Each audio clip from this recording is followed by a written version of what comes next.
In this video, we will show you how to configure the clients for synchronization. Okay, here is the master client who initiated the file sharing. And you now need to export its settings. So you go to Settings, click here and select Export Settings.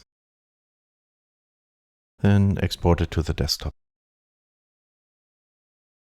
Okay, we need to transfer this file to the other computers.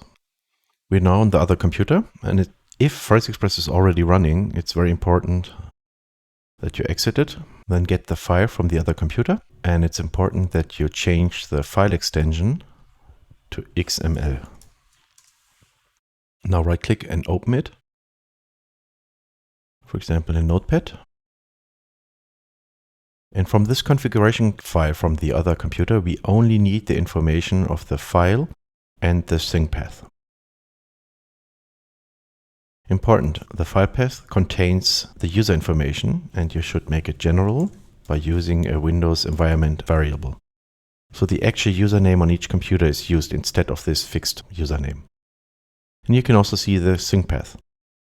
Okay, we can cut off the rest of the configuration, or if you want, you can preset other configurations. For instance, if you want all clients to check for changes on every program start, you can change this here and can also provide this information to all clients. So in this example, we only need the section phrase file. So we look for the closing tag, which is here, and then we can cut off all the rest. Now let's double check. We have this pexconfig, closing tag pexconfig, we have the closing tag phrase file and the closing tag phrase file. We can now remove all unnecessary configuration tags and only keep the important ones. Okay, let's save this and exit.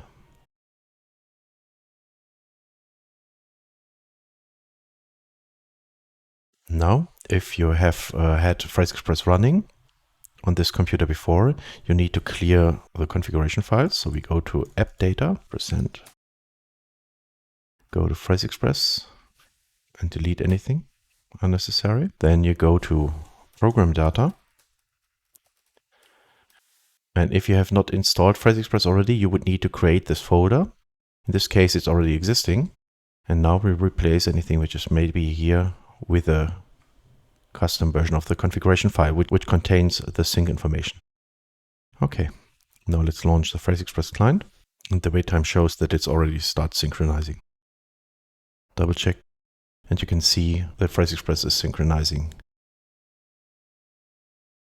Let's double check, and here you can find the synchronization path. So you can now use these prepared configuration files for all other clients.